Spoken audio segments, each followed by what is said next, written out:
Welcome to the Arizona Wildcat Show, brought to you by Fry's Food Stores. I'm Star Sports Editor Ryan Finley here with Zach Rosenblatt. Zach, you have written a great story. It's an oral history of the 2011 U of A UCLA game, obviously topical this week because the Wildcats and Bruins play Saturday night at Arizona Stadium. Tell the folks who you talked to. It's a really neat story.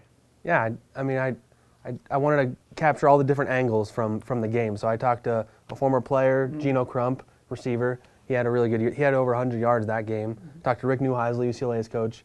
Talked to Tim Kish, Mike Stoops' interim replacement, who was the head coach of that game. Talked to the lead official, Jack Folliard. I talked to Reese Davis. Just got off the phone with Reese Davis a little while ago.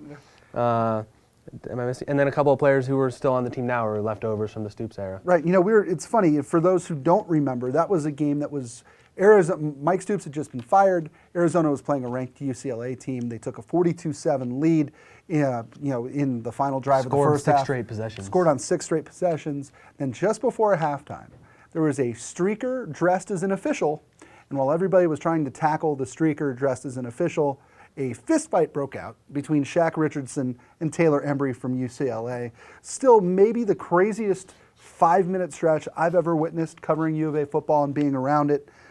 Given the benefit of now 4 years of time, what did all these people think? Is it still as strange then as it is now? Yeah, they also, Reese Davis said like he just called the Alabama game that was crazy last week. He's like, that didn't even touch on how wild this half was. And then Rick Neuheisel, who's the best interview of all time, he just went into vivid detail about how that like ended up screwing him for his coaching career. For his coaching career. I mean, they won the Pac-12 South that year, but it almost didn't matter because his whole thing was like the whole second half of that game, the announcers are talking about how there's no discipline in the UCLA program and all this stuff.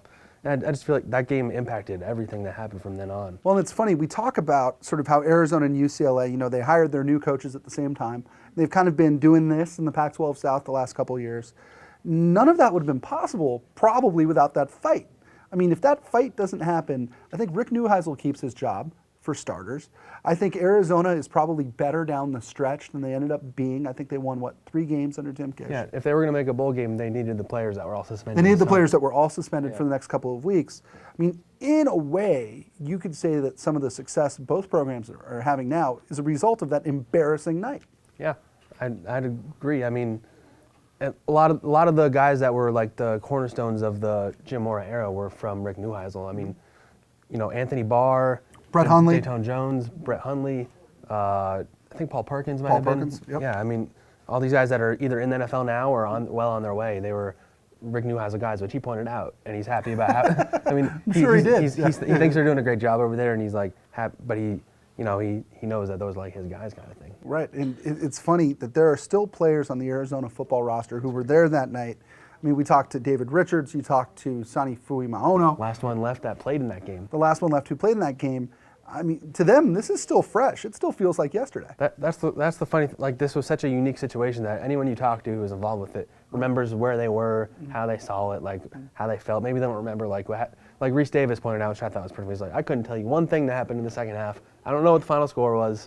All I know is at the end of that half, that the knucklehead ran on the field in his red and white Speedo. Absolutely. I was covering that game. I'll be honest, I couldn't tell you what the final score was either. All I remember, Tim Kish, they won.